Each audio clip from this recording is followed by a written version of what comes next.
Hello, এই যে দেখতে পাচ্ছেন সূর্য ডুবে যাচ্ছে। এই হচ্ছে চারিদিকে সিনারিও। ওই জায়গাতে চলে আসছি। এই যে দেখেন, এই যে পানি, মানে এই যে পানি এই ছেড়ে যাচ্ছে, দিকটা ছেঁড়া হয়ে যাচ্ছে। এই যে জোয়ার এসে এই জায়গাটা অলরেডি পানিতে এপাশ ওপাশ বিচ্ছিন্ন করে দিচ্ছে। ওই যে সবাই পানি ক্রস করে আসতেছে। ওই জায়গাটায় পানি পড়ে যাচ্ছে, জাস্ট এই জায়গাটা সব পানিতে ডুবে যাবে।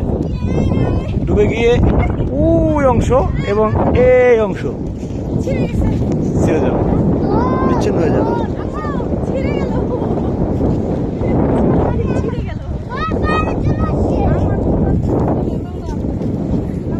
ওই যে পিছনে ওইখানে গিয়েছিলাম, আর আমরা এখন ওই জায়গায় গিয়ে পৌঁছবো। পানি থেকে জোয়ার এসছে, সূর্য অস্ত হচ্ছে, বিচ্ছিন্ন হয়ে যাবে।